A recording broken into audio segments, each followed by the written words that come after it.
नमस्कार, आप देख रहे हैं बोराइल न्यूज।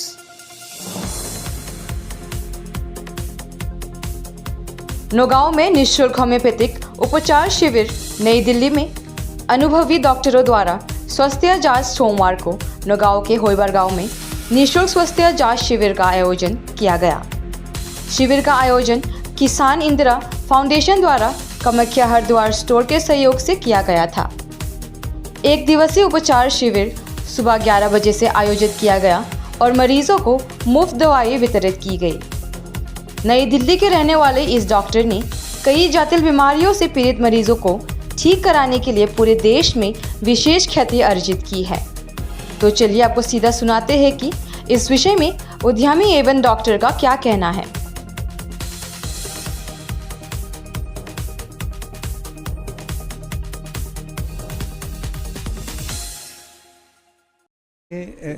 नहीं, उसमें एक बात तो ये है कि होम्योपैथी के बारे में लोगों को पता नहीं, अवेयरनेस नहीं है।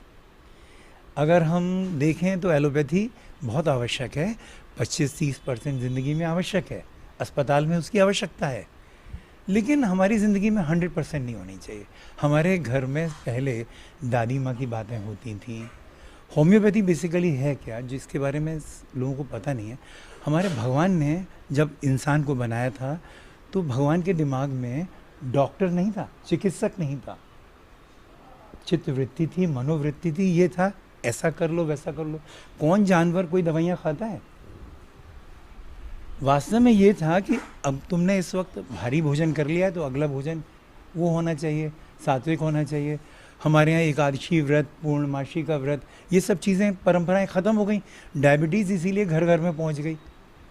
हमारा जो संयम था वो था नहीं। उस एक ज़माने में खाने का भाव था इस देश में, तो हमारे शरीर को कम खाना खाने की आदत जैसे बन जाती है। बहुत बार ड्रॉट हुआ, ये सब हुआ।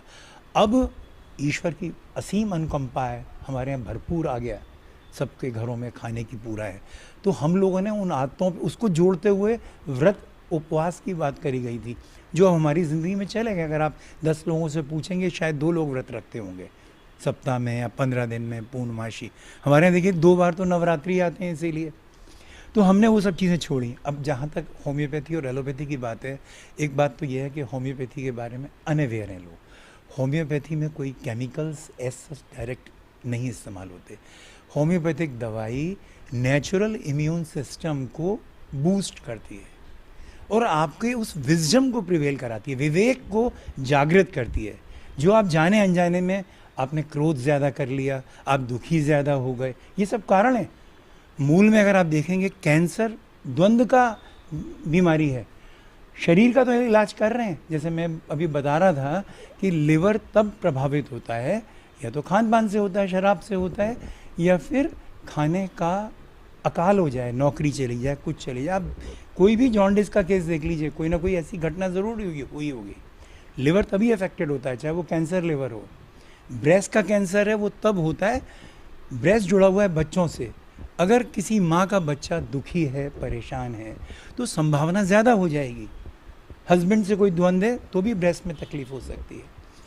इसी तरह हर रोग का, हर अंग का एक अपना द्वंद्व है, अपनी उसका विवेक है, वो बुरा मान जाता है।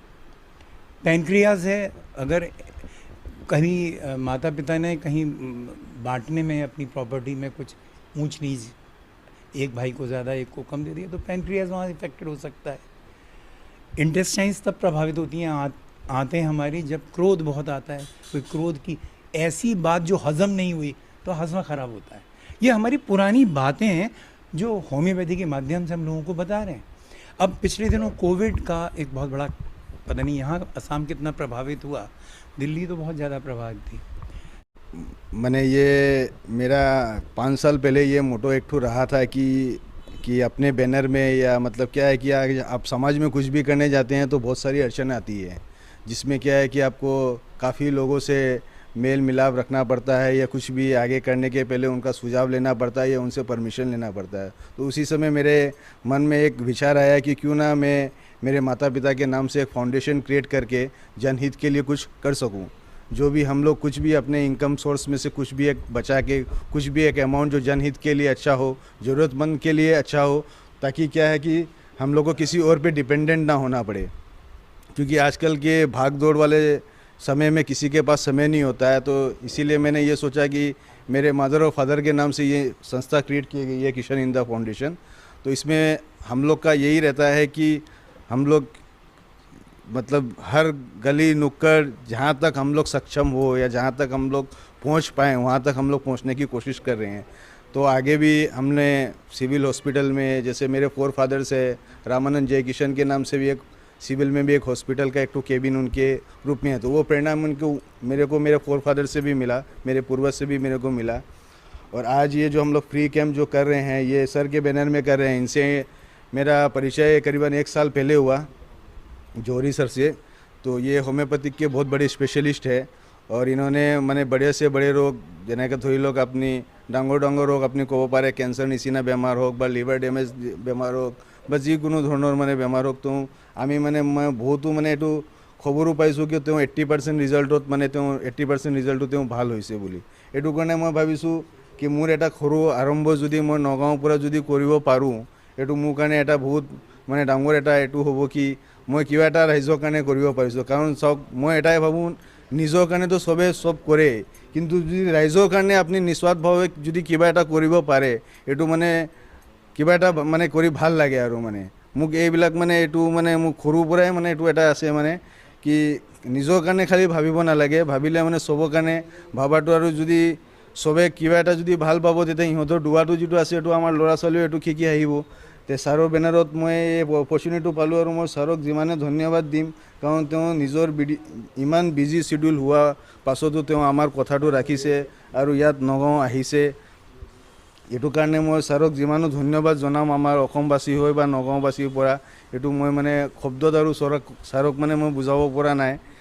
আৰু এইটোৱে ক'ব বিচাৰিছোঁ কি যোনে মানে বিচাৰে কি বিশ্বাস হোৱাটো চবতকৈ ডাঙৰ বস্তু, লাগিলে এইটো এলোপেথিকে হওক, লাগিলে এইটো হোমিঅ'পেথিকে হওক, লাগিলে এইটো আয়ুৰ্বেদিক হওক।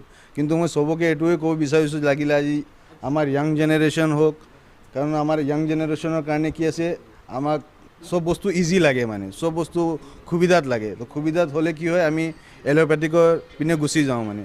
কিন্তু মই ছাৰৰ লগত জড়িত হোৱাৰ পিছত মই ইমানে এটা মানে ৰিলিফ পাইছোঁ, মানে মই নিজেও ৰিলিফ পাইছোঁ আৰু মই বহুত মানুহক যাক মই মানে ছাৰৰ কণ্টেক্ট নম্বৰটো দিছোঁ, সিহঁতেও ছাৰৰ লগত কণ্টেক্ট কৰি মানে এতিয়া সিহঁতৰ এলোপেথিক মেডিচিন আপুনি এইটোৱে ভাবক মানে নাইকিয়া নিচিনা হৈ গ'ল।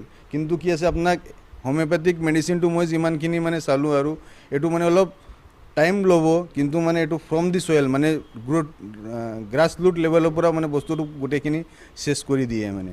এইটো কাৰণে মোৰ এটা অনুৰোধ আছে চবৰ লগত, যোনে বিচাৰিছে আমাৰ ফাউণ্ডেশ্যনৰ লগত কণ্টেক্ট কৰিব পাৰে কি ছাৰৰ লগত কেনেকৈ যোগাযোগ কৰিব পাৰে, বা ছাৰৰ কণ্টেক্ট নম্বৰো আমি ছাৰ ডাইৰেক্ট প্ৰভাইড কৰি দিম, কোনো অসুবিধা নাই। আমি এইটোৱে বিচাৰোঁ চবৰ ভাল হোৱাটো, ৰাইজৰ ভাল হোৱাটো, চবৰ কাৰণে ভাল হোৱাটো।